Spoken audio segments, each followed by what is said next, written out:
Bonjour à tous. Bezrat Hashem, ce shiur sera dédié dans cette période si triste, si terrible, bien évidemment, pour nos soldats qui sont sur le front, que Hu leur donne bracha, hatzlacha, hatzala, pour les malades qui sont tellement nombreux, que Hu leur envoie un fauche les mains, pour les captifs qui sont bloqués chez nos ennemis, que Hu il leur envoie la délivrance, la libération, et pour tout l'homme Israël, qui, partout où il est fragilisé et perturbé. Étant donné que c'est l'année, aujourd'hui, de, du papa et du beau-papa de personnes qui nous sont proches, je le dirais aussi, à titre un peu plus personnel, ce chiot, Leilou Nishmat, Alain Léon Yuda, Ben Rachma, Nishmatot Tzura B'Tzura Chen. Notre cours, il sera une étude et non pas juste un cours que je vous propose de suivre en ayant peut-être un Chumash Devarim, chapitre Kaf, et le sujet qu'on va aborder, le sujet de la guerre. Il est le fruit d'une étude que moi-même j'ai pu diriger hier, puisque c'est en même temps en ce moment le Yana de Yoma, le sujet qui nous préoccupe. Et notre idée, c'est d'essayer de comprendre aujourd'hui, mais en plusieurs volets, déjà aujourd'hui une première étude sur ce que sont les armes du Ham Israël. Et pour ce faire, je vous propose de lire ensemble donc, le chapitre 4, c'est dans le livre de Devarim, au chapitre 20. Et nous sommes donc, dans la paracha de Shoftim. On est en plein milieu du Shishi. Et là-bas, on va voir comment Akadosh Baruch Hu nous parle des mitzvot que nous avons durant la guerre. La Torah nous dit,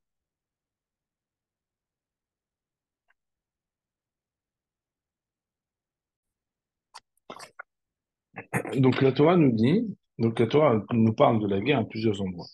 Dans le livre de Shoftim, donc dans la paracha de Shoftim, il y a marqué, Ki t'était la milchama lo yivecha, lorsque tu sortiras en guerre sur ton ennemi, Veraïta, et que tu verras sous Varechev, on voit l'emploi du singulier et dans le verbe, et aussi quand on parle d'un cheval ou on va dire d'une charrette, enfin pardon, d'un char, Amrav Mimecha, un peuple plus nombreux que toi, Lotira Mehem, tu n'auras pas peur d'eux, Ki Hashem Elokecha Imach, Amalchem Eretz Misraim, car l'Éternel ton Dieu est avec toi, celui qui t'a fait monter de la terre d'Égypte. J'essaie de traduire le plus littéralement possible, vous verrez que ça a un sens, parce que ça nous permettra de poser des questions et aussi d'y répondre.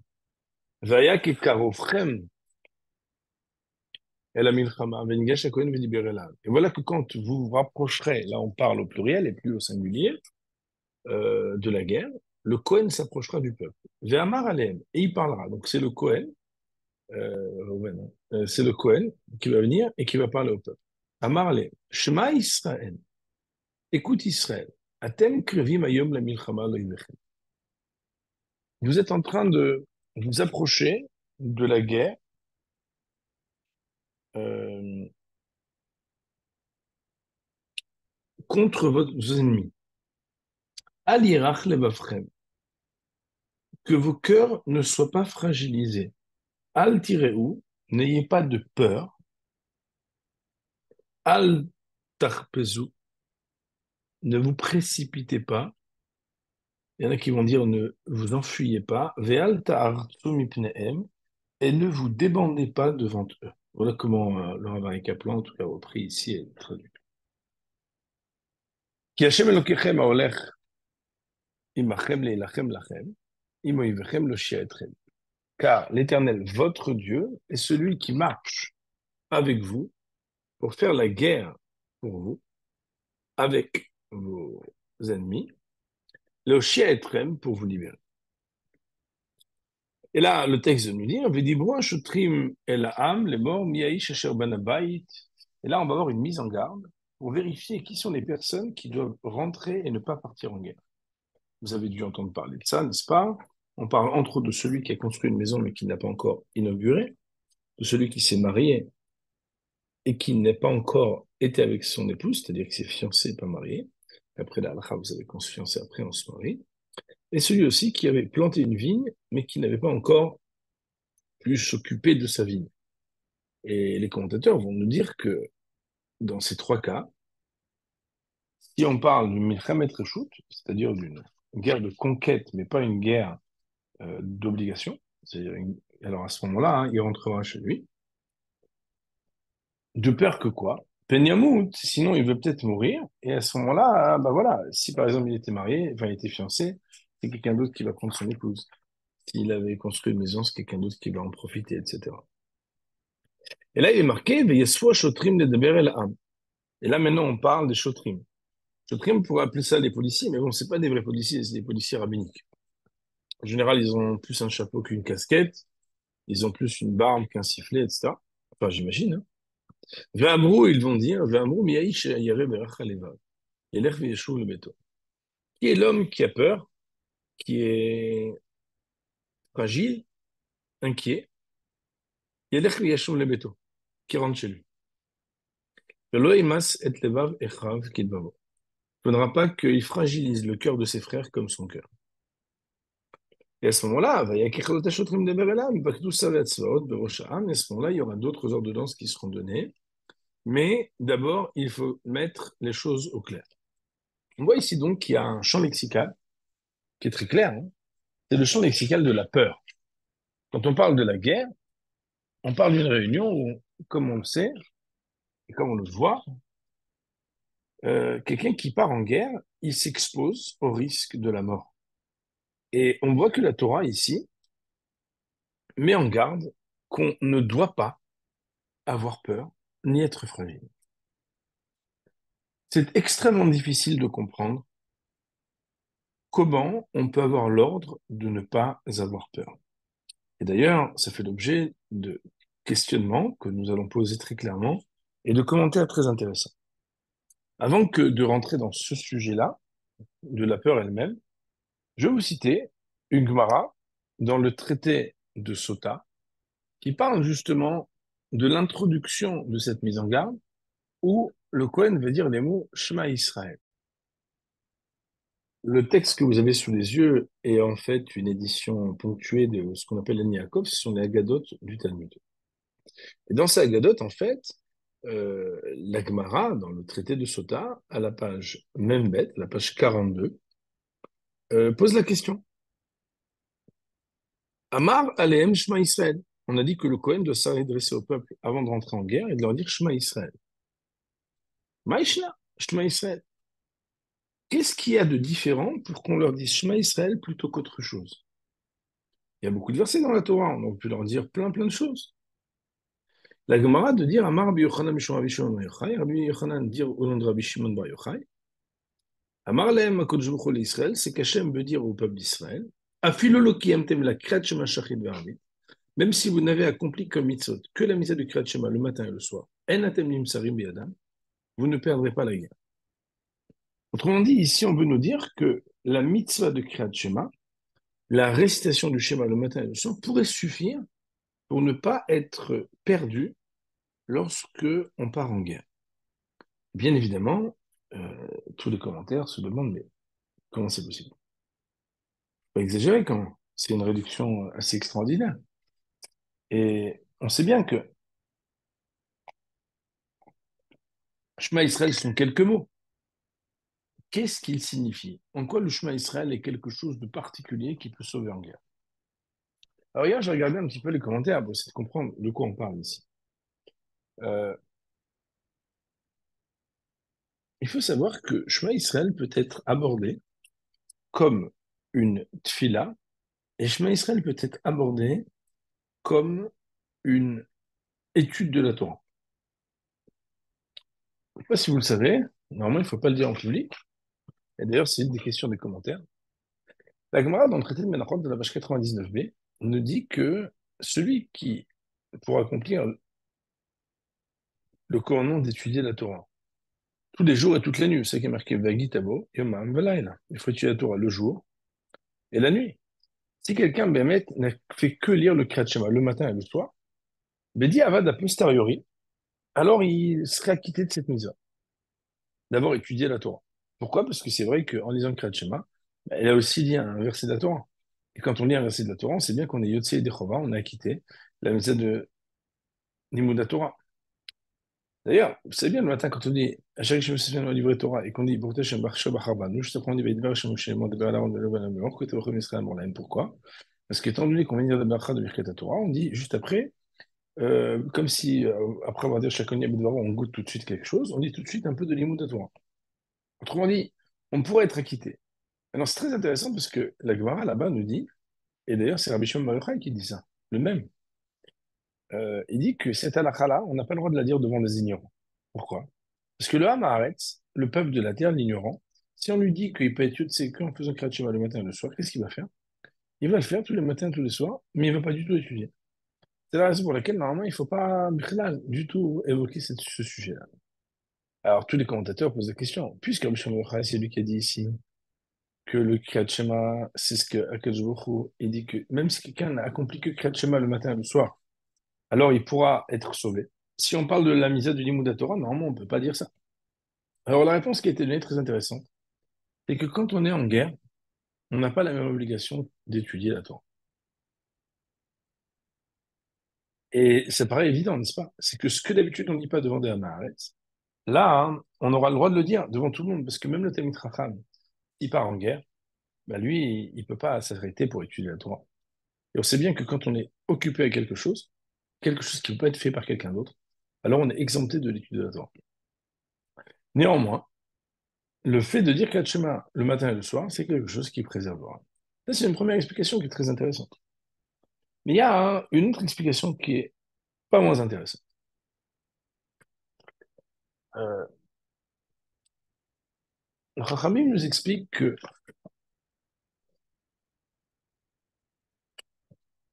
normalement, l'étude de la Torah ne peut pas sauver quelqu'un en guerre. C'est uniquement si la Torah est Gmilut Chassadim. Il est marqué dans la Gemara, dans Brachot d'Afioun, que celui qui a et l'étude de la Torah et les actions de bonté, de Chesed, alors lui, ses ennemis tombent sous ses pieds. C'est-à-dire qu'il aura gagné. Or, ici, a priori, si on nous dit que ça suffit uniquement de Kriyat Shema et qu'on n'évoque pas des actions de Chesed, le Kriyat Shema, a priori, c'est une action qui ne concerne pas tout l'homme Israël. C'est-à-dire que c'est pas un homme vis-à-vis de son prochain, c'est un homme vis-à-vis d'Hachem. Donc, c'est pas Gvul Chassadim. A priori, Rabbi Shirav Ben Yochai, il ne peut pas faire allusion à quelque chose qui devrait normalement aussi inclure une action qu'on fait vis-à-vis d'autrui. Alors que là, il n'inclut pas une action qu'on fait vis-à-vis d'autrui. C'est la raison pour laquelle, en fait, il va falloir chercher une autre explication. Et là, Maurice Barbotaille, je vais vous citer quelque chose qui est je trouve ça, absolument extraordinaire, qui est cité dans plusieurs endroits, en fait. Je vais vous lire les mots du Ben Yehoyada, d'abord, donc du Ben Ishraï, sur la Gemara. C'est très, très beau.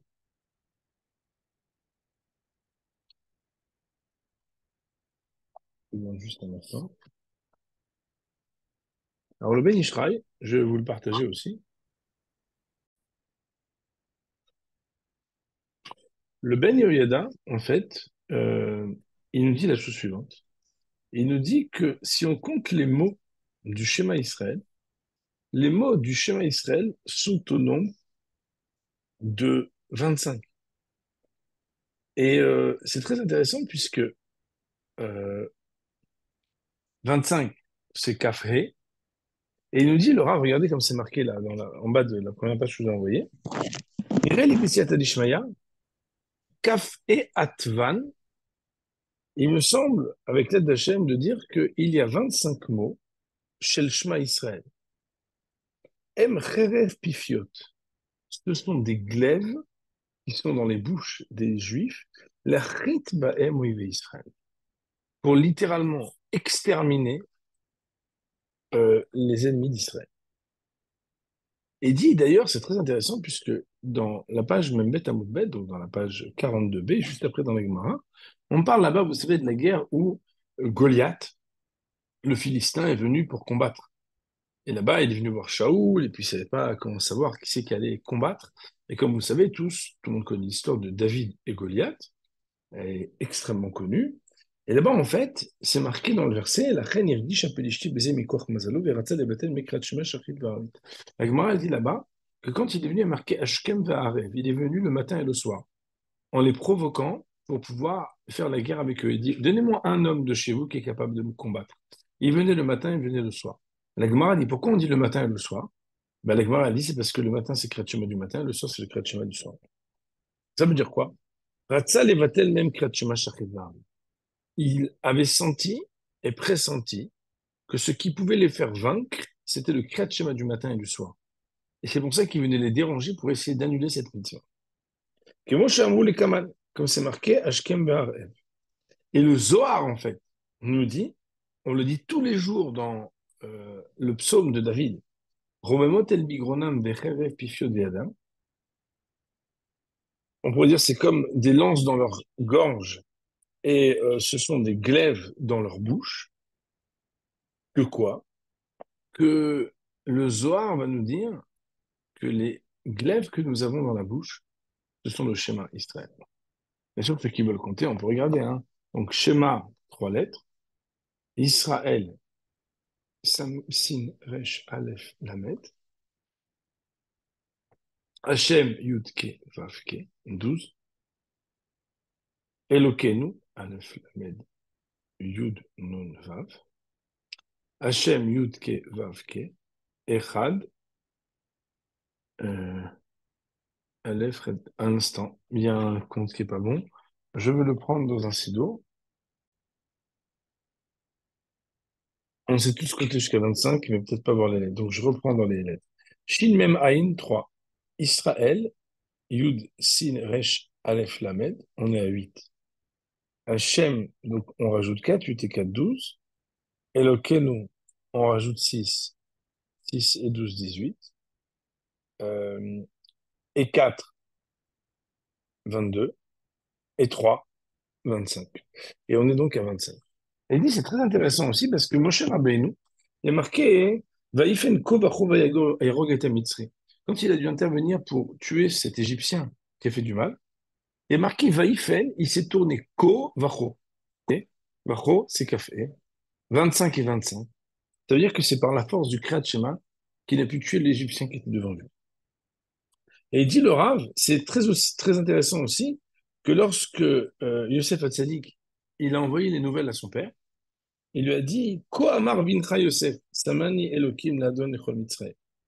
C'était une manière de dire que il y a 25 mots, pardon, 25 lettres, que moi j'ai sorti mon glaive devant les clipotes, devant les écorces qui étaient en Égypte pour essayer de me faire du mal. Et grâce à Ko, qui est le Kriyat Shema, j'ai pu m'en sortir. Et c'est très intéressant parce que, en fait, ça veut dire ici que la force du Kriyat Shema, c'est un glaive qui peut détruire ceux qui nous font du mal. Et de ça, bien sûr, le Ben Ishra, il explique que finalement, en fait, on ne fait pas allusion ici à l'étude de la Torah qu'il y a dans le Shema Israël, mais une ségoula, une force magique que la Torah nous a donnée, que ces 25 mots de Shema Israël sont capables, depuis toujours, l'achrit et taoyev, de détruire l'oyev. De là, on comprend que même si Chas Shalom, quelqu'un, bah, il n'a pas autant de mitzvot, mais il a le Kriyat Shema, il a le secret qui est le glaive. Donc ça, c'est un autre éclairage que j'avais vu, que je trouve ça très très beau, et que je voulais partager avec vous. Il y a un autre enseignement, et bien sûr, comme c'est une souga de la Gemara, peut-être qu'on fera ça en plusieurs jours, en plusieurs fois, mais je vais partager avec vous un autre enseignement que j'ai étudié hier soir, d'un rave extraordinaire qui s'appelle le rave de Slonim. Alors le rave de Slonim, je ne sais pas si vous avez entendu parler de lui, Yoniti Shalom, c'est absolument époustouflant ce qu'il écrit. Je vais essayer de partager avec vous quelques enseignements importants. Alors là, bon, comme c'est un peu plus technique, je vais tout doucement essayer de... Alors, écoutez bien, Marie Barbotet, parce que je sais pas, je trouve ça très, très éclairant. C'est marqué dans la Torah, hein, d'abord au singulier, ensuite au pluriel. Lotira mehem, alirach levavchem. D'abord, on dit n'aie pas peur. Et après, on dit que vos cœurs ne soient pas fragilisés. On commence par le singulier, on finit par le pluriel. On dit quitter c'est la milchama, et puis après, on nous dit alta artsu. Donc, on parle au singulier et on termine au pluriel. À plusieurs reprises dans ce chumash, dans cette partie de la Torah. Et la question, c'est de savoir pourquoi est-ce qu'on parle du singulier et après on parle du pluriel. Deuxième question, et ça, c'est la question la plus criante, c'est comment est-ce qu'on peut dire à celui qui part en guerre de ne pas avoir peur? C'est impossible. Comment on peut ne pas avoir peur? Vous imaginez mon rêve en bataille? Rien que d'imaginer, surtout après ce qu'on entend de la barbarie des hommes, Hashem, que même s'il y a Baler Girach qui ont leur go, un homme il se dit voilà, celui qui vient en face de moi, je dois le tuer, mais c'est très difficile de ne pas avoir peur. Et pour argumenter cette question, bah, le Rav il nous dit mais Yaakov Avinu lui-même, c'est marqué dans le Chumash que Vaïra Yaakov Vaïtzirlo. Quand Yaakov il devait rencontrer son frère Esav, il y a marqué qu'il a eu très peur. Ah, Yaakov Avinu va avoir peur et nous, on ne veut pas avoir peur. Et Rachid de dire là-bas, il avait peur que peut-être la faute allait l'amener à perdre. Parce qu'on sait bien que les fautes, c'est quelque chose qui est dangereux.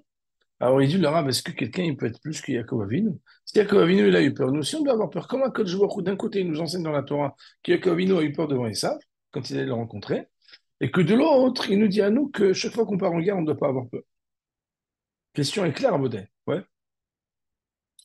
Il dit, le Rav, que, en réalité, pour essayer d'approfondir ce sujet, nous avons cité une marloquette, une discussion très forte à propos de la guerre entre le Rambam et le Rav.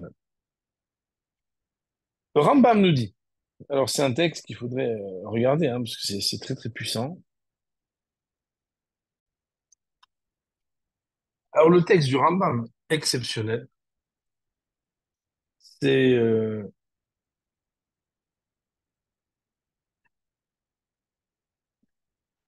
ah, alors une seconde, je sais à qui le partager.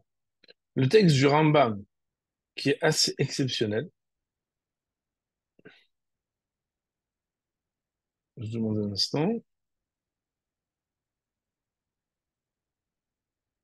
euh, ce texte du Rambam, en fait, il explique qu'est-ce qui se passe quand quelqu'un y part en guerre. Et alors là, c'est de la puissance. Pourquoi? Il est marqué, hein, Mi aïch sheyare berach halevav kemashmo. Celui qui a peur, celui qui est fragile, kemashmo. Shel libo, belibo koach lahamod bekishra milchama. Qui n'a pas dans son cœur la force pour pouvoir soutenir euh, ce qu'on appelle kishra milchama. Kishra milchama, c'est difficile à le traduire, mais ça veut dire ce qui se passe pendant la guerre. Il y a des gens, ils sont trop fragiles. Alors eux, il faut qu'ils repartent. Machar sheikanes bekishra milchama. Pourquoi est-ce qu'il faut le mettre en garde avant? Parce que dès lors qu'il est rentré en guerre, ça veut dire il est là-bas, écoutez bien les mots rabotais, hein, il ne faut pas avoir peur, il ne faut pas être trop fragile. Ok. Mais Rashi, qu'est-ce que je remarque? Ishaen al mikve Israël ou Moshio. Il doit s'appuyer sur celui qui est l'espoir d'Israël et son libérateur, en parlant d'Hachem, be'etza, ve'yeda she'al yichud Hashem oseh milchama. Faut qu'il sache que l'enjeu est l'unité d'Hachem. Ve'yasim nafsho bekapo. Il faudrait qu'il ait son courage. Velo ira velo ifachen. Il ne faudra pas qu'il ait crainte ni peur. Velo yarshov lo beishto velo bebanav. Il ne faudra ni qu'il pense à sa femme, ni qu'il pense à ses enfants. Et la imre zichronam milibo. Mais il faudra littéralement qu'il efface leurs souvenirs de son cœur.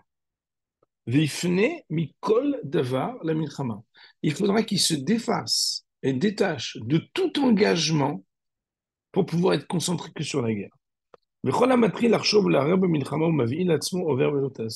Celui qui pense à autre chose pendant la guerre, il transgresse un interdit négatif. Shneema, car il est dit, et en réalité, donc c'est la mitzvah négative de ne pas avoir peur, de ne pas, chas shalom, commencer à, voilà, à être angoissé, à vouloir s'enfuir, etc. D'ailleurs, c'est marqué dans la Gemara, dans Sota, que celui qui prend la fuite, il fragilise tous les autres soldats. C'est la raison pour laquelle, avant que la guerre ne commence, on dit à quelqu'un, écoute, si tu veux rentrer chez toi, il n'y a pas de problème. Mais celui qui reste, il va jusqu'au bout.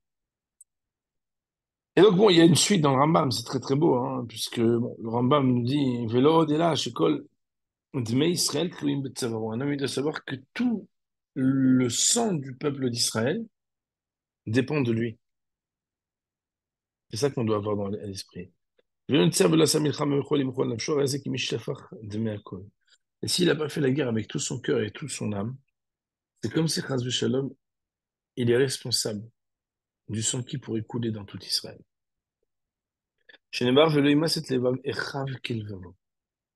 Les gens qui sont avec lui, mais aussi les gens qui dépendent de lui, s'il n'a pas été sérieux, alors c'est quelque chose de très grave.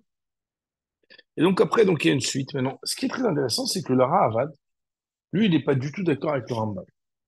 Le Rahavad, il nous dit, donc c'est dans le Sefer HaMitzvot, dans la mitzvah négative 58, il dit, mais pas du tout. Quand il y a marqué que vous n'aurez pas peur et vous n'aurez pas de crainte, c'est pas une mitzvah, c'est une promesse. C'est-à-dire quoi, c'est une promesse? C'est-à-dire qu'en fait, pour Rabbi Rabotai, si on réfléchit bien, des fois on se dit, mais attends, comment le gars, il est en face? Il arrive, il est sur un champ de bataille, il a là-bas des barbares, des gens qui viennent pour tuer. Comment est-ce qu'il peut ne pas avoir peur? D'après le Rambam, c'est une obligation. D'après le Ravat, c'est une promesse. C'est qu'Akadosh Baruch Hu, il promet qu'il aide celui qui part en guerre à ne pas avoir peur au moment où il part en guerre.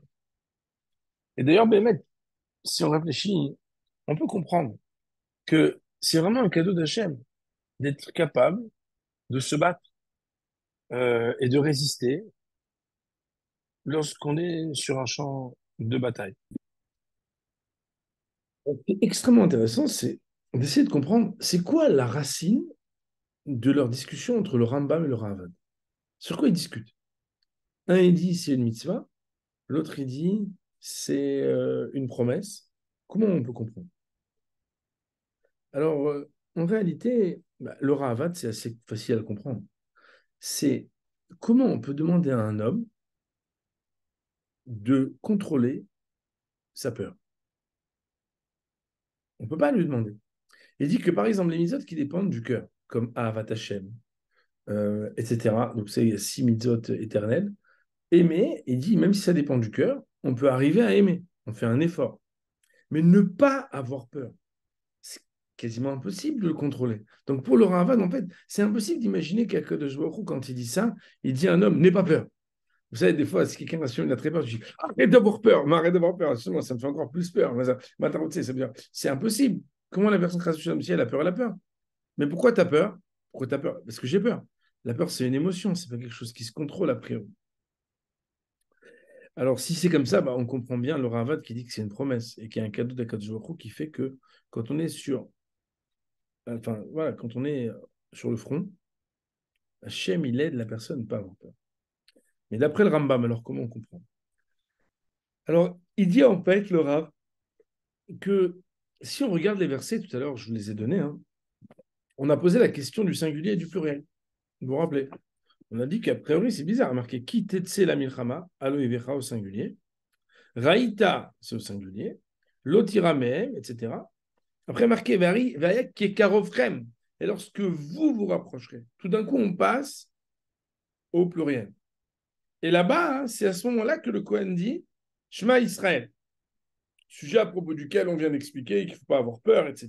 N'ayez pas peur. Alirachleva vrem, votre cœur. Altireou, n'ayez crainte, on parle au pluriel. Il y a donc une redondance et il y a aussi un changement entre singulier et pluriel. Alors c'est très intéressant parce que le Rav ici cite un des grands chassidim, donc, qui s'appelle le Tolot Yaakov Yosef, qui explique que le Zohar dit que l'emploi du singulier ne parle pas de la guerre vis-à-vis de quelqu'un d'autre à l'extérieur de soi, mais la guerre à l'intérieur de soi, qui est la guerre du Yetzer Hara.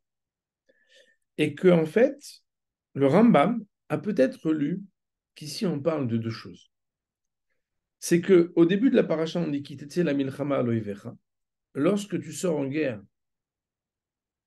contre ton ennemi, sous-entendu à l'intérieur de toi-même, c'est-à-dire lorsque tu fais la guerre contre ton Yetzer Hara, et que tu arrives à avoir une victoire intérieure sache que si tu fais la guerre contre toi-même, l'otirameh, n'aie pas peur. Et il dit le Rav que c'est uniquement lorsque l'homme il a eu une victoire intérieure, de savoir qu'on n'a pas à avoir peur de ses forces intérieures négatives, mais on doit les contenir, les combattre, les surmonter, les dépasser. Lorsqu'un homme il a réussi à surmonter quelque chose à l'intérieur de lui-même, la Torah nous dit maintenant tu as interdiction d'avoir peur à l'extérieur de toi-même. Parce que si tu as su surmonter tes épreuves intérieures, c'est que tu es invincible dans les épreuves extérieures. Et il dit le Rav, c'est pour ça que d'abord on nous dit l'otira mehem, on parle de la milchama avec le Yetzirara, et après on nous dit alirach levavchem, et là on parle de la milchama avec ceux qui sont à l'extérieur de nous. Autrement dit, en réalité, et on le sait, Morav Rabotai, puisque normalement, nos Chachamim nous disent que normalement un homme qui fait des avérotes, il ne part pas en guerre. Comment on part en guerre si on a des avérotes? La Gemara nous dit que quand on a des avérotes, Chas Shalom, quand on dit par exemple que Ayare Verach Alevar, la Gemara lit celui qui parle entre les tefilines du roche et les tefilines du yad, entre le fait de mettre les tefilines de la tête et les tefilines du bras, il devrait retourner. Pourquoi? Parce qu'il a des choses à se reprocher. Alors bien évidemment, après on va essayer de rapprocher ça de nous, parce qu'il y a une autre manière de le dire, c'est très difficile. Mais on sait par exemple que la Mishnah dit dans Maseret Kiddushin que tout celui qui sortait dans les armées de David Ameller, il n'y avait pas besoin de faire des vérifications pour les Shidduchim. Bon, on pouvait vérifier s'il est beau, s'il est sympathique, etc. Mais il n'y a pas besoin de vérifier si c'est une bonne famille. Pourquoi? Parce que si David Ameller les a envoyés en guerre, c'est que c'était des gens bien. Et Bémet, que voilà, des fois on se dit à ce moment-là, ça veut dire que Bémet, quelqu'un, il devrait y avoir que des tzadikim qui sont. Et il devrait y avoir au contraire, que les rabbinim et les gens qui étudient la Torah qui partent en guerre. Mais en réalité, c'est pas tout à fait vrai. Tout à l'heure, on va dire quelque chose là-dessus.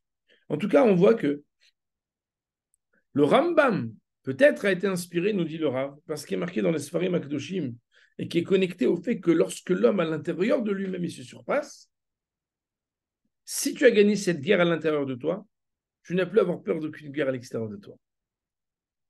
Et bien, c'est pour ça que d'abord on parle du singulier, c'est toi personnellement avec toi-même. Si tu as vaincu la crainte avec toi-même, n'ayez pas peur, vous tous ensemble, quand vous partez en guerre. Si vous êtes des hommes qui vous combattez à l'intérieur, vous gagnerez à l'extérieur. Et de là, Béhémet, on a quand même une question qui est posée.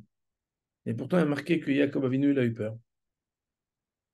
Et pourtant, Yaakov Avinu, c'était un tzaddik. Yaakov Ishtam, Yoshevu Alim. Et on a posé la question, on a dit que, au nom des Sfarim, comment c'est possible que Yaakov Avinu, lui, il ait peur et que je vous demande à nous, qui ne sommes pas du même niveau que Yaakov Avinu, de ne pas avoir peur. Il dit le Rav, il y avait marqué là-bas dans la Gemara de Brachot, Shema Igromachet. Pourquoi Yaakov est marqué Veira Yaakov Veyetzerlo, Yaakov il avait peur. C'est parce qu'il a dit peut-être la faute va m'amener à des choses qui sont négatives. Et si lui à son niveau il a peur de ses fautes, nous aussi alors. Il dit le Rav, un pshat très intéressant, je trouve ça vraiment très fort. Il dit que Yaakov Avinu il avait peur. Peut-être que le fait d'avoir des fautes m'amène à ne plus avoir confiance. Et là, Moraï Verabotai, je voudrais vous dire quelque chose d'assez extraordinaire qui est remonté ici. C'est que nous constatons et nous observons que malheureusement, il n'y a pas que des gens qui ont surmonté toutes les épreuves intérieures qui vont à l'armée, qui vont en guerre. D'ailleurs, si on attendait pour faire voilà, du profiling et du casting, que des gens soient des tzadikim gourim pour partir à la guerre, ça serait quand même très compliqué, Moraï Verabotai. Alors, comment on fait? Alors, il dit le Rav ici, un truc énorme, c'est que il y a un secret. C'est que le premier commandement des 10 paroles, c'est Anochi Hashem Elokecha. Les gens oublient qu'il y a Anochi Hashem et qu'il y a Elokecha. La mitzvah que nous avons dans Anochi Hashem, c'est de savoir que Hashem, c'est lui qui dirige le monde, mais Hashem, il est Elokecha. C'est quoi Elokecha? C'est que le deuxième niveau, c'est pas de reconnaître qu'Hashem il dirige le monde, c'est qu'Hashem, c'est ton Dieu à toi. Et quand on dit c'est ton Dieu à toi, ça te donne le bitachon, ça te donne la confiance. Et il dit le Rav que Chachamim nous enseigne que lorsque quelqu'un a la confiance, même si c'est quelqu'un qui n'accomplit pas la Torah et les mitzvot convenablement, le fait qu'il ait la confiance en Hachem, c'est quelque chose qui peut résoudre tous les problèmes dans sa vie, qui peut le sauver de tout et qui peut l'aider dans tout. Bien évidemment, ça ne veut pas dire qu'il faut dénigrer de faire les mitzvot, mais ça veut dire qu'en réalité, le simple bitachon en Hakadosh Baruch Hu, c'est ce qui fait réussir dans les situations les plus périlleuses. Et il amène le Rav un midrash que j'ai trouvé fantastique. D'ailleurs, je l'ai raconté hier soir à ma fille. J'avais beaucoup de joie à le raconter, donc peut-être je l'ai transmis, elle a apprécié. Mais je pense qu'en fait, c'est très, très réjouissant de l'entendre. Il dit le Rav, Maaseh Barsani Sheba Leir Amelech. Il y a un petit monsieur comme ça, un petit aubergiste qui va et qui est de passage, là, il y a un monsieur qui est de passage, et qu'il arrive à côté du palais du roi. Comme il n'a pas où dormir, il dort devant le palais du roi. Alors là-bas, les gardiens du roi, ils le trouvent et ils se sont dit, on va venir, celui-là, on va le frapper, il faut qu'il s'en aille d'ici. Ils sont venus pour le frapper. Il leur a dit, Altakuni, Shemimni Amelech, Bet Amelech Ani. Moi, je fais partie des gens qui sont proches du roi, vous ne pouvez pas me frapper. Bon, c'était la nuit. Ils ont dit, on va bien voir, on verra demain matin. Et voilà qu'ils l'ont laissé tranquille. Le lendemain matin, ils l'amènent devant le roi et ils disent, voilà, Sa Majesté, ce monsieur a dit que il vous connaissait et qu'il était proche de vous. Alors le roi lui dit, on se connaît? Alors il dit non. Il dit, alors pourquoi tu as dit ça? Il dit, parce qu'en fait, j'étais sûr que je pouvais avoir confiance de votre bonté et que si j'allais dire que je faisais partie de votre entourage, alors vous pourriez avoir pitié de moi. Le roi de dire, puisqu'il a dit ça, laissez-le en vie. Et il dit, le Rav, c'est exactement la même chose. David Amelech, il dit dans les Teilim, Elokai becha batarti alevosha. J'ai confiance en toi, alors j'aurai pas honte. C'est-à-dire pourquoi j'aurai pas honte? C'est-à-dire qu'en réalité, le simple fait d'avoir le bitachon, c'est que même quand tu n'es pas garant, même quand tu n'es pas vaillant, même quand tu n'es pas méritant, mais tu as confiance en Hachem. Tu prétends que Anochi Hachem Elokecha, moi je suis juif, moi, que je Am Israël Chai, que je va nous aider. Alors là, hein, on est dans un autre référentiel. On est dans une autre modalité. On n'est pas en train de nous chercher est-ce qu'on est religieux, pas religieux, ce qu'on fait les mitzvot, pas les mitzvot. Il y a un bitachon, il y a quelque chose qui se passe. Et il dit, c'est de la même manière, par exemple, il amène aussi que le Bet Avram, je crois qu'il s'appelle un des grands rabbinim de la Chassidut Slonim, il explique que quand un père il a plusieurs enfants, il a des enfants normaux, il a un enfant qui est fou, qui est malade mental. Alors, il y a marqué que le père, il a toujours plus de miséricorde pour l'enfant qui est malade que pour les autres. Pourquoi? Parce qu'il se dit, si lui, moi, j'ai pas de patience et de gentillesse pour lui, alors qui c'est qui va en avoir? Personne ne pourra en avoir. Les autres, ils pourront être appréciés. Mais lui, qui c'est qui va en avoir? Et de la même manière, ça, c'est l'amour d'Akadosh Baruch Hu. Et en réalité, il explique, c'est aussi ce que le roi Chaim Akadosh, il explique quand il est marqué que devant la mer, Akadosh Baruch Hu, il a dit à Moshe Rabbeinu, Matisek, elle a d'abord le Israël Bissaou. Pourquoi tu cries? Pourquoi tu pries maintenant? C'est pas le moment. Dis au Israël qu'ils avancent. Ça veut dire quoi ils avancent? Même s'ils n'ont pas le mérite, le fait qu'ils aillent avec la confiance, c'est quelque chose qui va les faire que la mer va s'ouvrir. En réalité, on apprend ici que le bitachon, c'est une mida, c'est une qualité que Am Israël détient et qu'il n'y a que Am Israël qui peut avoir. D'ailleurs, on va voir, si vous réfléchissez bien même, dans le contexte géopolitique de toutes les guerres d'Israël, Israël est un peuple qui a survécu comme un phénix à toutes les guerres, depuis la nuit des temps. Et c'est totalement fou, en fait. Et il y a une confiance qui est absolument, on va dire, éblouissante quand on entend.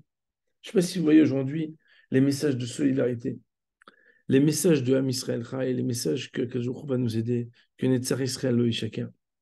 En réalité, si on imagine les pressions et les mouvements de panique qui pourraient prendre le Ham Israël dans la situation qui est la sienne, mais Banim Tem Lashem Elokechem. Nous savons que nous sommes des enfants de Hachem. Et comme on est les enfants de la Kadosh Baruch Hu, le fait de dire Shema Israël Hashem Elokeinu Hashem Echad, c'est scander que Hashem Elokeinu Hashem Echad. J'ai écouté hier un shiur, d'ailleurs je voulais partager, de Rav Osher Weiss, qui dit qu'il y a un minag de faire Shema Israël Hashem Elokeinu Hashem Echad, de mettre la main devant les yeux. Il a entendu d'un grand Rav, je crois que c'est le Rav de Tzanz, qui avait dit, après qu'il était rescapé de la Shoah, qu'il avait perdu sa femme et ses 11 enfants, il a dit que quand on fait Shema Israël Hashem Elokeinu Hashem Echad, il y a marqué qu'on met la main devant les yeux. Et certains expliquent que c'est parce que ça nous permet de mieux nous concentrer. Il dit le Rav que son maître donc, avait expliqué que c'est pas pour ça. C'est parce que quand on dit Shema Israël Hashem Elokeinu, Hashem Echad, c'est que dans le Shema Israël, il y a aussi le Shem Elokim. Des fois dans la vie, on voit la rigueur et on voit la difficulté. Et des fois, quand on la voit, ça nous décourage. Il faut savoir mettre la main devant ses yeux pour ne pas regarder trop la Midat Hadin parfois lorsqu'elle sévit, parce qu'elle nous empêche de garder la confiance en le Kadosh Baruch.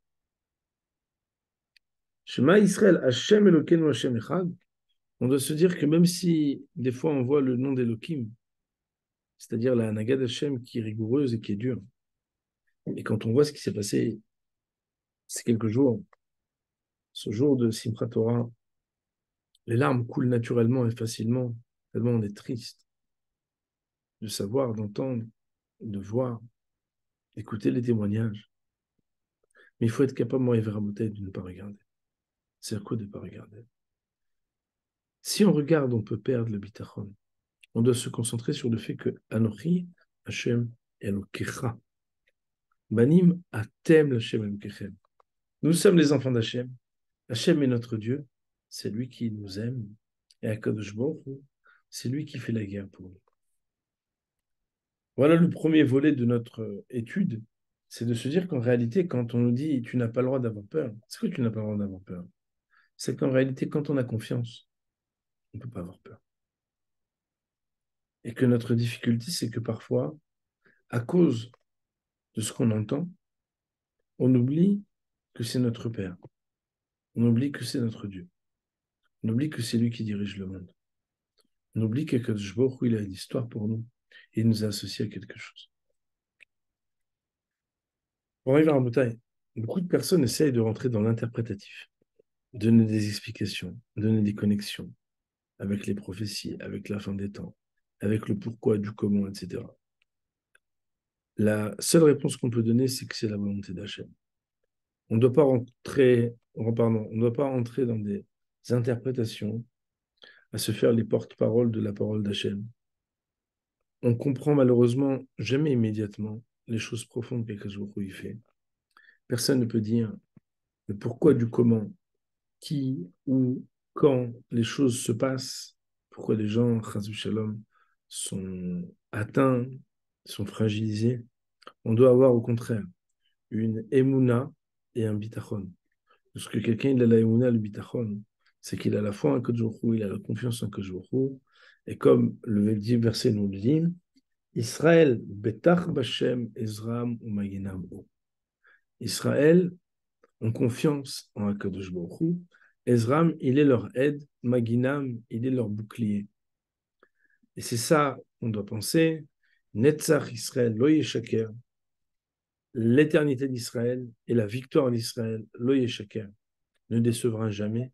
Pourquoi? Parce que Hashem ilachem lachem ve'atem taharishun. Depuis toujours, c'est Akadosh Baruch Hu qui fait la guerre pour un Israël. Et quand on voit combien il y a des choses folles qui peuvent arriver, inouïes, dans le sens négatif, qu'on ne peut pas expliquer et qu'on doit accepter parce que c'est la volonté d'Akadosh Baruch Hu, alors on peut avoir d'autant plus confiance que le bien qui arrivera pour le fait de préserver la pérennité du Ham Israël, qui sont les enfants d'Akadosh Baruch Hu, sur la terre d'Israël. Nous avons une histoire, nous avons un avenir qui est prédit. Nous sommes messianiques, c'est-à-dire que nous attendons le Mashiach Tzidkenu. Nous attendons une suite et un dénouement à cette histoire que Be'ezrat Hashem, Akadosh Baruch Hu, Yavi, Bekarov, Beyameinu, et Goel, Tzedek, Binyan Yerushalem, Irkocho. Et bien, Hachem, on essaiera les prochains shiurim de consacrer notre étude à savoir comment être préservé des souffrances de Chevle Mashiach.